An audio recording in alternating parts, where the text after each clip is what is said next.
Halo semuanya, perkenalkan nama saya Mayra Riwana Agnaita dengan NIM 2410212039. Pada kesempatan kali ini, saya akan membahas paper yang berjudul Identifikasi Titik Kritis Kehalalan Bahan Hewani dan juga Produk Turunan Hewan, ditulis oleh Aji Jumiono pada tahun 2022 dalam Jurnal Ilmiah Pangan Halal volume 4 nomor 2. Kehalalan suatu produk pangan atau makanan itu sangat bergantung pada bahan bakunya, terutama bahan hewan.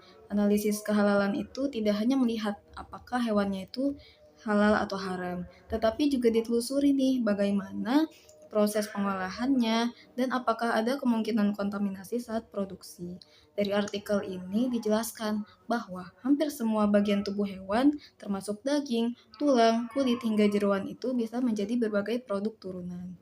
Nah, proses inilah yang membuat penjaminan halal itu cukup kompleks karena banyak sekali bahan yang tampak sederhana, contohnya seperti gelatin, enzim, dan asam amino itu bisa berasal dari sumber yang status kehalalannya belum jelas secara konkret. Contohnya itu ada gelatin yang digunakan untuk kapsul obat, permen, dan juga dessert atau makanan penutup berasal dari kulit atau tulang sapi yang halal, namun bisa berasal juga dari babi.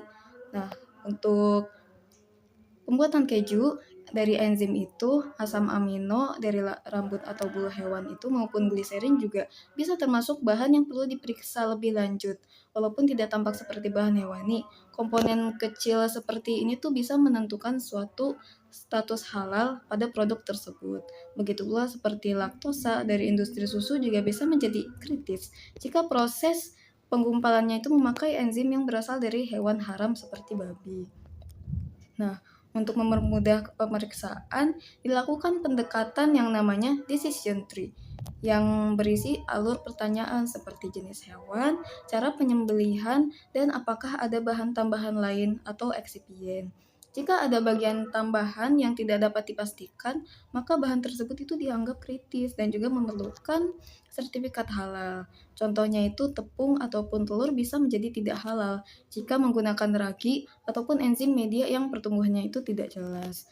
Nah, produk olahan ikan juga bisa menjadi kritis nih jika bumbu ataupun seasoningnya itu atau enzim yang digunakan juga tidak halal. Nah, kesimpulannya, analisis kehalalan itu memerlukan ketelitian yang cukup kompleks karena banyak hewan atau bahan hewan turunan yang telah berubah bentuk sehingga sulit dikenali tanpa adanya dokumen resmi atau pencatatan.